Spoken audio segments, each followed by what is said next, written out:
Republic Kannada live. ನಾನು ರೋಜಾ ಮನು ಪಾಟೀಲ್. ಈ ದಿನದ ಪ್ರಮುಖ ಸುದ್ದಿಗಳನ್ನ ಒಂದೊಂದಾಗೆ ನೋಡ್ತಾ ಹೋಗೋಣ. ಟಾಪ್ 30ಯಲ್ಲಿ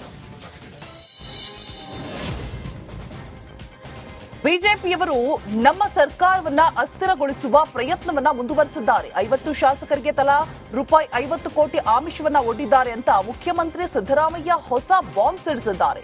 ಬಿಜೆಪಿ ಎಂದು ನೇರವಾಗಿ ಅಧಿಕಾರಕ್ಕೆ ಬಂದಿಲ್ಲ. ಹಿಂದೆ 17 ಶಾಸಕರಿಗೆ ತಲಾ ₹25 ಕೋಟಿಯಿಂದ ₹30 ಕೋಟಿಯಷ್ಟು ಕೊಟ್ಟು ಖರೀದಿ ಮಾಡಿದ್ರು. ಈಗ 50 ಕೋಟಿ ರೂಪಾಯಿಗಳ ಆಮಿಷವನ್ನ ಒಡ್ಡಿದ್ದಾರೆ. ಈ ಹಣ ಎಲ್ಲಿಂದ ಬರುತ್ತೆ? ಬಿಜೆಪಿಯವರು ನೋಟ್ ಪ್ರಿಂಟ್ ಮಾಡಿದ್ರಾ ಅಂತ ಸಿದ್ದರಾಮಯ್ಯ ಪ್ರಶ್ನೆ ಮಾಡಿದ್ದಾರೆ. ಈಗಾಗಲೇ ಮಾಡಿ ಸಿದ್ದರಾಮಯ್ಯ ಸರ್ಕಾರ ಕಿತ್ತಾಕಬೇಕು ಅಂತೇಳಿ 50,000 ರೂಪಾಯಿಗಳನ್ನ ಒಬ್ಬೊಬ್ಬ 50 ಕೋಟಿ ರೂಪಾಯಿಗಳನ್ನ ಒಬ್ಬೊಬ್ಬ MLAಗೆ ಆಫರ್ ಮಾಡೋದು. 50 ಕೋಟಿ, 50 ಜನ MLAಗಳಿಗೆ 50 ಕೋಟಿ ಕೊಡ್ತೀವಿ ಅಂತ ಎಲ್ಲಿಂದ ಬರ್ತದೆ ಈ ದುಡ್ಡು? ಯಡಿಯೂರಪ್ಪ ಪ್ರಿಂಟ್ ಮಾಡಿದ್ದ,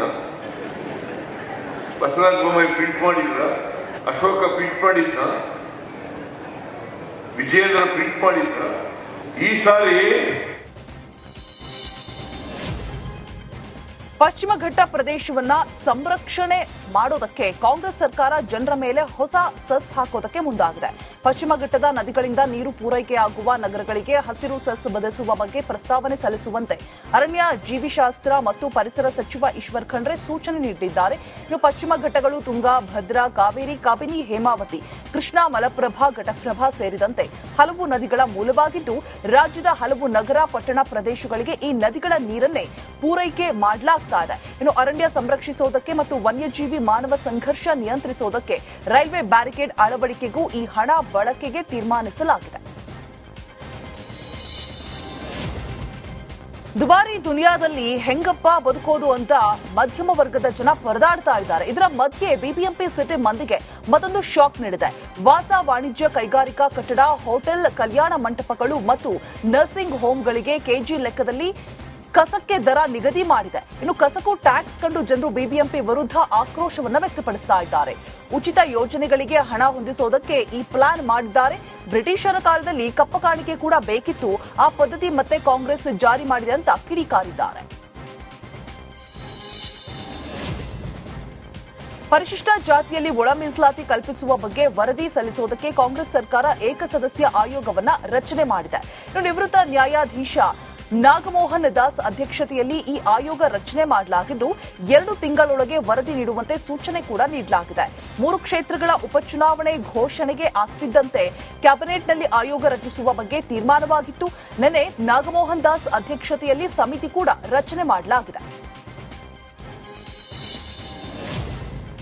ಸಚಿವ ಜಮೀರ್ ಖಾನ್ರ ಕರಿಯ ಕುಮಾರಸ್ವಾಮಿ ಹೇಳಿಕೆಗೆ ವ್ಯಾಪಕ ವಿರೋಧ ವ್ಯಕ್ತವಾಗ್ತಾ ಇದೆ. ಬೆಂಗಳೂರಿನಲ್ಲಿ ಜೆಡಿಎಸ್ ಜಮೀರ್ ವಿರುದ್ಧ ಪ್ರತಿಭಟನೆ ನಡೆಸಿ ಸಂಪುಟದಿಂದ ಹಾಗೂ ಶಾಸಕ ಸ್ಥಾನದಿಂದ ವಜಾಗೊಳಿಸುವಂತೆ ಆಗ್ರಹಿಸಿತ್ತು.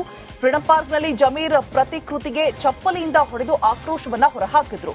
ಜಮೀರ್ ಅಹಮದ್ ಪ್ರತಿಕೃತಿ ದಹನಕ್ಕೆ ಮುಂದಾಗುವ ಹೈ ಡ್ರಾಮವೇ ನಡೆಯಿತು. ಕೊನೆಗೆ ಪ್ರತಿಭಟನಾಕಾರರನ್ನ ಪೊಲೀಸರು ವಶಕ್ಕೆ ಪಡೆದುಕೊಂಡಿದ್ದಾರೆ. ಕೂಡಲೇ ಏನಾದರೂ ಅವರು ಸಚಿವ ಸಂಪುಟದಿಂದ ಈ ರಾಜ್ಯ ಸರ್ಕಾರ ವಜಾಗೊಳಿಸಿಲ್ಲ ಅಂತಂದ್ರೆ ಜಮೀರ್ ಅವರು ಎಲ್ಲೇ ಬಂದ್ರು ನಾನು ಜೆಡಿಎಸ್ ಪಕ್ಷದ ವತಿಯಿಂದ ಇಡೀ ರಾಜ್ಯದಾದ್ಯಂತ ಕಪ್ಪು ಬಾವುಟವನ್ನು ಪ್ರದರ್ಶನ ಮಾಡೋದಷ್ಟೇ ಅಲ್ಲ, ಅವರ ಕಾರ್ಯಕ್ರಮಗಳಿಗೆ ಮುತ್ತಿಗೆಯನ್ನ ಹಾಕ್ತಿವಿ.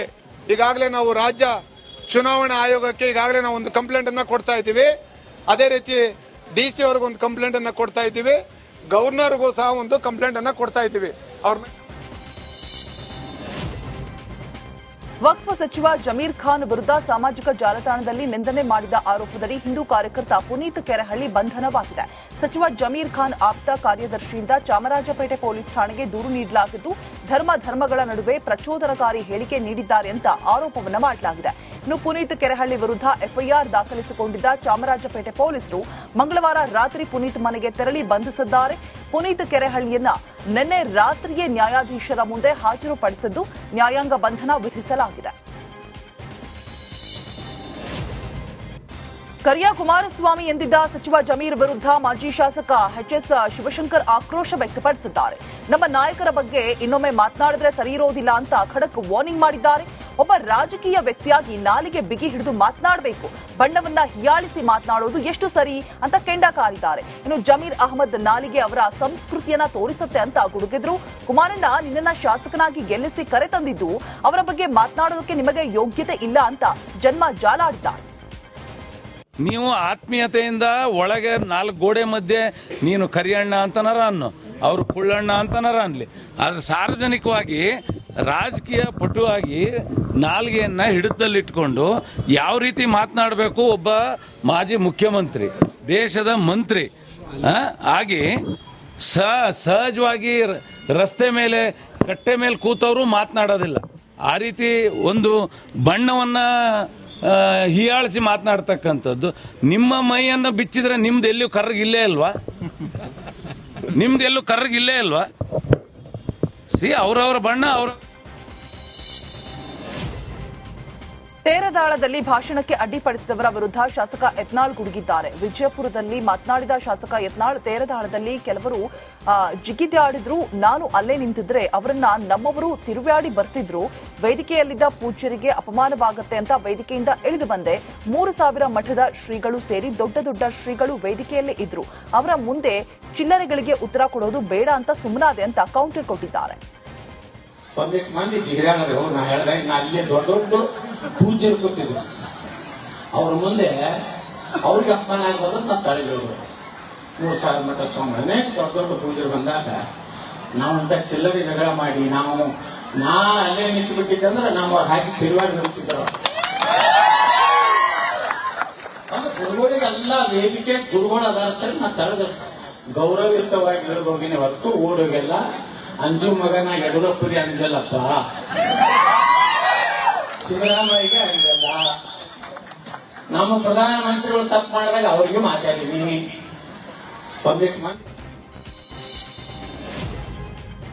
ಕೋಲಾರ ಜಿಲ್ಲೆ ಮಾಲೂರು ತಾಲೂಕು ಹುಳದೇನಹಳ್ಳಿ ಗ್ರಾಮದ ಕೆರೆಯಲ್ಲಿ ಅಕ್ರಮ ಮಣ್ಣು ಸಾಗಾಟದ ವೇಳೆ ಪರ ವಿರೋಧ 2 ಗುಂಪುಗಳ ನಡುವೆ ಮಾತಿನ ಚಕಮಕಿ ನಡೆದಿದೆ.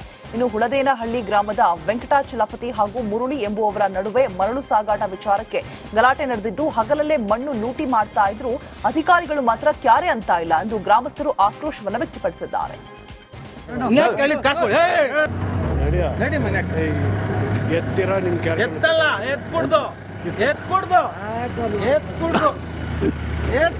ನೋಡೇ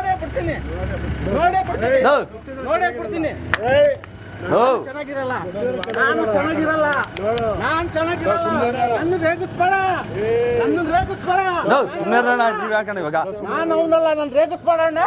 ಮರ್ಯಾದೆ ದೊಡ್ಡವ್ರ ಮರ್ಯಾದೆ ಕೊಡ್ತಾ ಇದ್ದೀನಿ, ಅಣ್ಣೊಂದು ಮರ್ಯಾದೆ ಕೊಡ್ತಾ ಇದ್ದೀನಿ. ನಿನ್ ಕೈಲಿ ಏನಾಗಲ್ಲ, ನಾನು ದೊಡ್ಡವನು ಮರ್ಯಾದೆ ಕೊಡ್ತಾ ಇದ್ದೀನಿ, ನಮ್ಮ ಅಣ್ಣೊಂದು ಮರ್ಯಾದೆ ಕೊಡ್ತಾ ಇದ್ದೀನಿ. ಸಾಕು, ನಡಿ ಅಣ್ಣ, ನೀನೆಲ್ಲ ಇದೆಯಾ? ನಡಿ ಅಣ್ಣ, ನಡಿ ಅಣ್ಣ, ಮನೆ ನಡಿ ಅಣ್ಣ, ನಡಿ. ತೊಂದರೆ ನಿನ್ ಕಾಲಾಗೋದು, ನನ್ನ ನೋಡಿ ನಿನ್ ನೋಡಿವಲ್ಲ, ಇದು ಸುಡಕ್ ಬಂದ ನೀನು ಒಬ್ಬನ ಇವನ್ ಕೈ